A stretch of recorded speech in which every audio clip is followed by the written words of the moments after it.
A different riding spirit of modern classic. The only 250cc V-twin engine in its category gives you the feeling of how a classic motorcycle should feel like, but with modern technology. Overly fast and aggressive, but steadfast and true to the surroundings near you.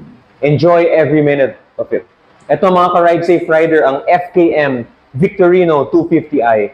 For this episode, we will do a quick review of this motorcycle. Check it out.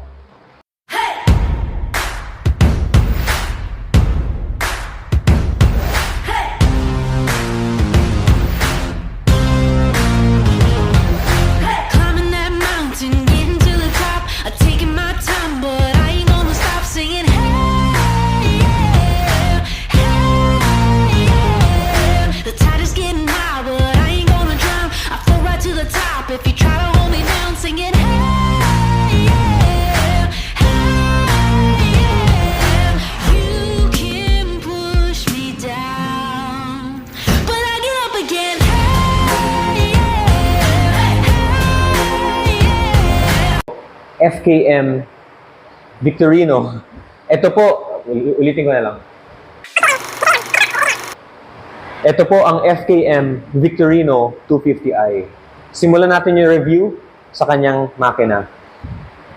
This is a 60-degree V-twin engine, 4-stroke air-cooled that produces 18.1 horsepower at 8,000 RPM.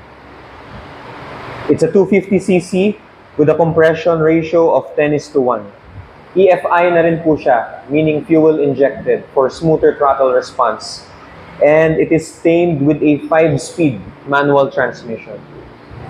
Yung torque nitong Victorino is very usable sa day-to-day driving natin. Mafe-feel mo yung lakas niya, mafe-feel mo yung power niya. And yan yung nabibigay ng V-twin engine.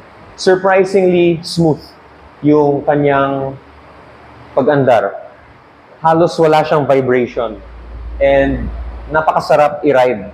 Dahil ang classic ng looks, ang ganda pa ng tunog. Yan talaga, yung classic look na hinahanap natin.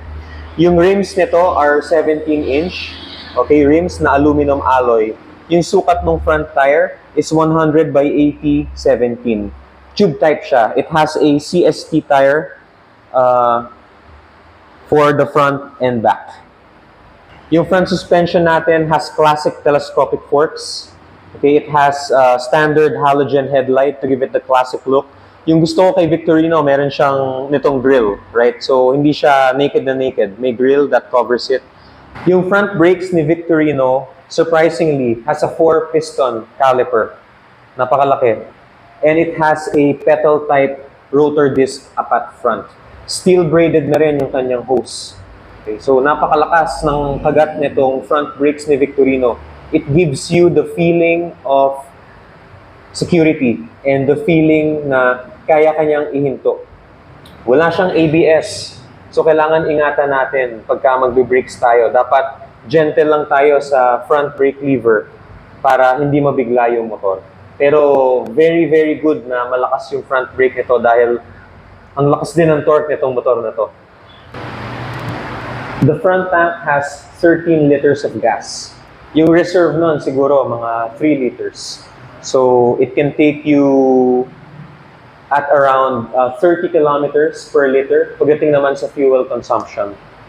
So, 30 kilometers per liter with a 13-liter tank, abutin ka rin ng mga 350 kilometers with 1 full tank of gas. So, okay na rin siya. Malayo na rin mararating mo kung gusto mo man mag-long drive. Punta naman tayo sa exhaust. Dahil V-twin engine si Victorino, yung exhaust system niya is a 2-in-1 exhaust system. Okay, so kita natin, dalawa yung header niya. Tapos yung pag-design sa kanya is very classic and very unique as well. Okay? Kita nyo yung mga bali na yan. Okay? At yung welds niya, maganda yung pagkakagawa. Matibay, maganda yung pagkakagawa ng welds. Yung springs niya dito, ito yung nagko-connect ng header sa catalytic niya. Exposed, kitang-kita natin, and it adds to the design of the Victorino. Meron din siyang heat protector dito para kung sakaling andito yung paa mo, hindi ka mapapaso. Okay, mainit siya pero hindi nakakapaso. Ito yung nakakapaso niya, yung part ng catalytic. Yung exhaust pala nito is made of lightweight metal. Okay? So, puro aluminum. This is made of alloy. Ito yung rear foot pegs for the passenger. Maganda yung pagkakagawa. Premium build. At kita natin yung rider's triangle. Okay? Sa mga classic bikes, itong triangle na to, andyan yan parate. So ito, pasok na yung grill. Meron siyang konting design. May butas. Kita natin. Yung rear tire ni Victorino has aluminum alloy rims, spoke type, tube. Yung lapad ng gulong is 130, yung taas 90, yung laki 15. Medyo mas maliit yung size ng rims ng rear tire ni Victorino. Yung reason nito is to give it yung stance niya. Okay? To give it yung tindig na makapal yung gulong. Kung tingnan mo si Victorino from afar, mapapansin mo, wow, ganda ng motor nito, parang big bike yung itsura. It's because naka-90 yung taas ng gulong niya.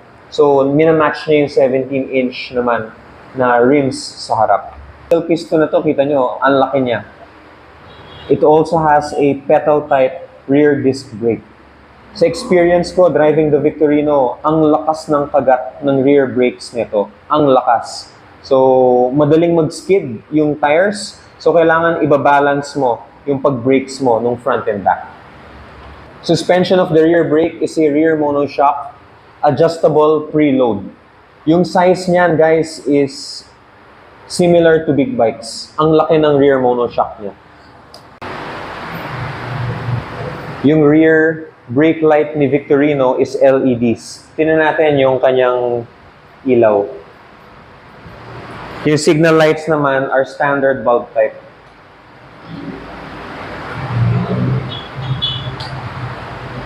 Okay, panel. Ito pala yung panel ni Victorino. So, you have the RPM. Ang power ni Victorino as 6,000 to 8,000 RPM. Yung speed andito, tapos mileage, yung fuel indicator, tapos gear indicator. So, yun lang siya. Medyo minimalist. Wala siyang orasan.